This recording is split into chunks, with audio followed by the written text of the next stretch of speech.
From Hollywood, it's time now for... Johnny Dollar here. Go ahead. Macklin, Johnny. Is Gino around? Yeah, he's over across the slope at the moment. They're getting the bodies out of what's left of the plane. Well, how does it look? Anything new? Nothing we hadn't already guessed. It was an explosion, all right. Dynamite in the baggage compartment. Probably put on board in a piece of luggage. Well, that figures.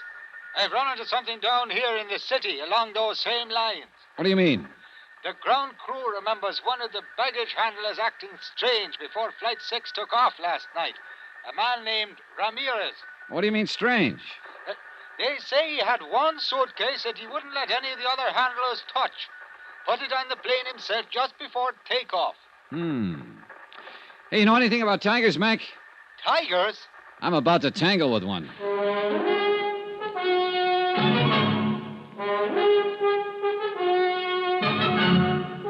Tonight and every weekday night, Bob Bailey in the transcribed adventures of the man with the action-packed expense account, America's fabulous freelance insurance investigator... Yours truly, Johnny Dollar.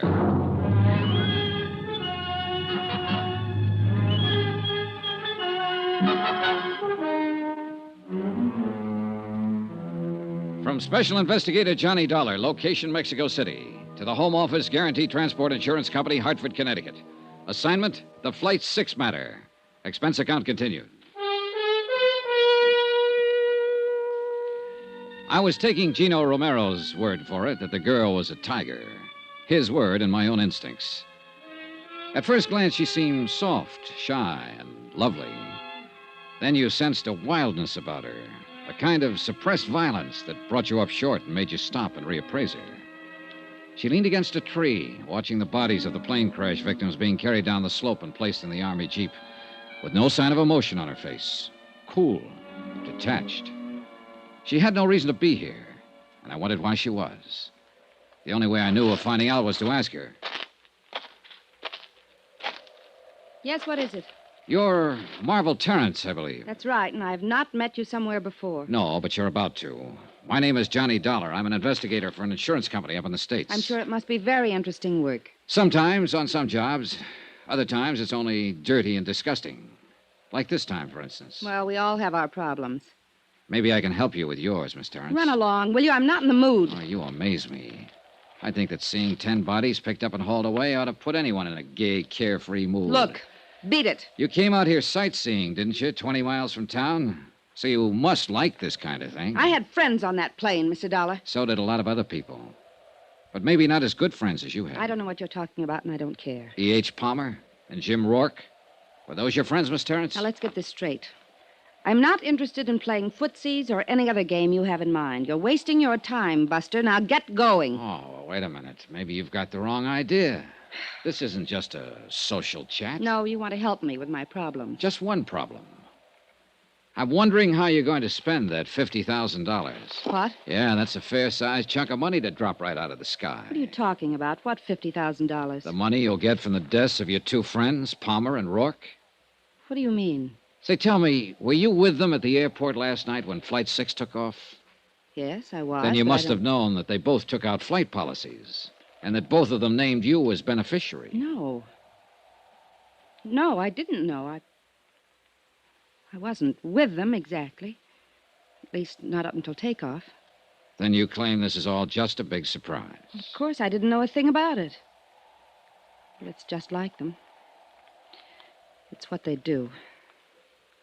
Why did you come out here to the wreck, Miss Terrence? I don't know. Ed and Jim were my friends, and I don't know why I came, Mr. Dollar. She came because I brought her, mister. No, Bill. But I didn't bring her here to be pushed around by some morbid curiosity hound. No, please.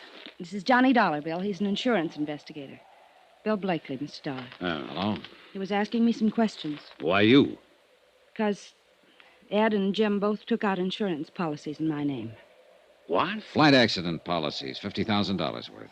Well, Mr. Blakely, you said Miss Terrence is here because you brought her. I wonder if you'd tell me why you're here. I don't know that it's any of your business. Sometimes I make things my business. Then sometime you may get your teeth knocked out. They're in pretty solid, Blakely. Yeah? Well, maybe... Bill, stop it. Sorry, Marvel. Ed Palmer and Jim Rourke were Bill's business partners. What business, Mr. Blakely? Engineering. We're building some roads around Mexico City. How many partners? Just the three of you? Yes, just...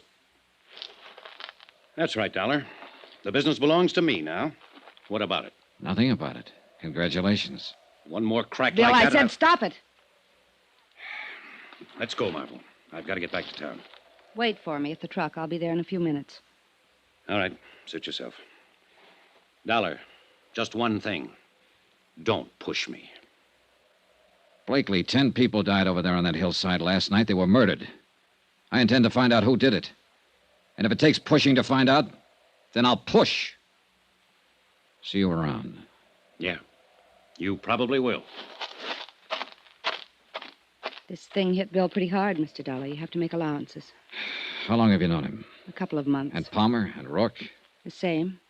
It's nothing serious, nothing romantic, if that's what you're thinking. It was all just for fun. Was that all it was on their side? Oh, men always claim to be serious. But that's only part of the game. What else do you do, Miss Terrence, beside play the game? That's all. I'm a wealthy orphan, Mr. Dollar, and my only career is drifting around the world playing the game. I'm ornamental, irresponsible, and rather useless. Maybe not entirely useless. Just being ornamental has some importance in this world. So you play too, huh? I meant it. I guess I was pretty obnoxious when you spoke to me a while ago. Well, I suppose I asked for it. I'm staying at the Hotel Monte Cassino. Are you? I'd like to see you again. I could teach you the game, Johnny. Well, that's a very attractive offer. Outside of business hours. But you think I'm mixed up in this. No, I'm not sure. Well, think about it, Johnny. You can call me at my hotel. The Monte Cassino. That's where DeLagos is staying. Happen to know him? Ramon? Well, yes, of course. Why? Well, one of the passengers killed on that plane was his wife. Didn't you know? I saw the name DeLagos, but I didn't even know he had a wife. Another just for fun? I think you've got some wrong ideas about me, Johnny. Come see me and I'll straighten them out for you. All right. I will. And something else. You'll find it out anyway, so I may as well tell you. Tell me what? I had reservations on Flight 6, too. I was going over to Havana for the weekend. I canceled out at the last minute. I see. Maybe that's why I came out here. To see for myself. I'm not afraid of death. I've tempted it too many times to be. But it does fascinate me. I stood there watching and thinking. Could have been me being carried down that slope. Except for luck. Why did you cancel out at the last minute? I was talked out of making the trip. By whom? Bill Blakely. I watched her swing down the slope, lithe, erect, and lovely. A strange girl, with an air of aloneness about her. An air that I felt would be with her even in a crowd. Strange, but also compelling. Exciting. She might be involved, or she might not. I didn't know. But I was sure of one thing. In either case, I was going to see her again.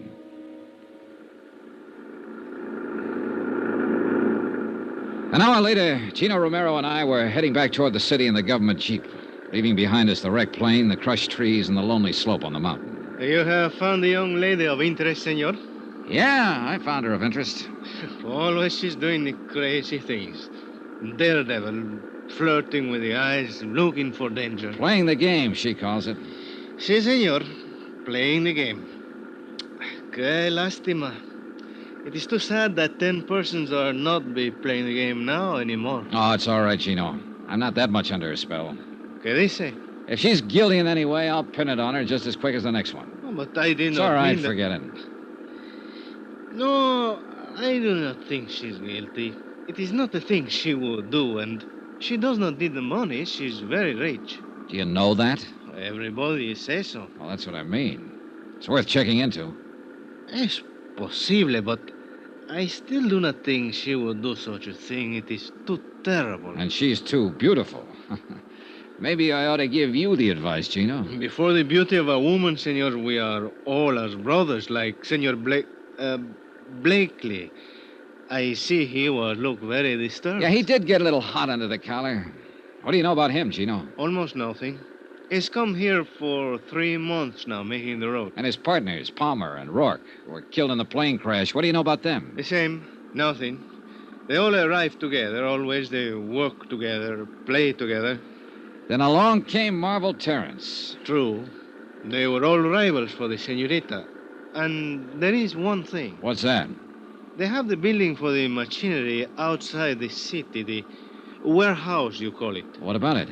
In this warehouse, they keep much dynamite.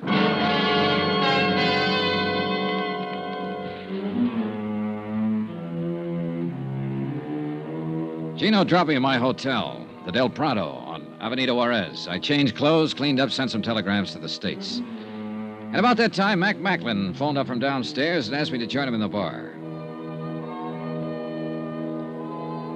Expense account item 3, $16.40. Drinks and dinner with the chief inspector of the Federal Department of Civil Air Transport. And then some more drinks. I've been here 7 years, Johnny. I like it. I feel at home here. I like the people and their way of life. But it'd still be good to see old Shy again. The snow piling up along the loop, and the wind ripping in off the lake. The crazy little joints along Baker Street. When were you there last, Mac? 1932. Oh, then you're about due. Well, why don't you take a couple of weeks and fly up there? No. Too much water under the bridge, Johnny. Too many little wars here and there in the world since 32. And too often McMacklin was flying in them. On one side or the other. Oh, what of it? Well, you know, Uncle Sam frowns on that kind of thing, Johnny, so we've got a sort of an understanding. I stay the heck away, and he forgets about me. I see. I've got no complaints, actually. I'm doing all right here, but sometimes I sure do get homesick for the old town. Of course, it's probably changed so much that Oh, yeah, yes. Con permiso de telephone, Senor McLean. Oh, thanks. I plug it in. Hello, yeah? What? All right. Well, have you told the federal police? Yeah, I'll be here for a while. Adios. Well, we just lost our best angle, Johnny. What do you mean? That baggage handler, the one I figured slipped the dynamite on board the plane. The boys just now located him. His throat has been cut.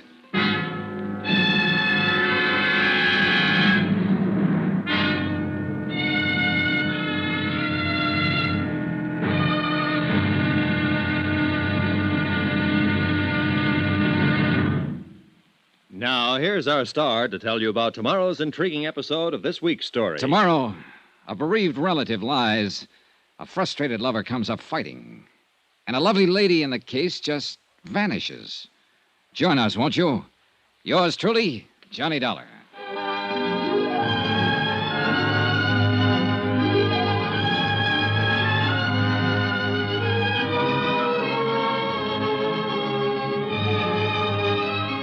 Yours truly, Johnny Dollar, starring Bob Bailey, is transcribed in Hollywood. Written by Les Crutchfield. It is produced and directed by Jack Johnstone. Be sure to join us tomorrow night, same time and station, for the next exciting episode of Yours truly, Johnny Dollar. Roy Rowan speaking.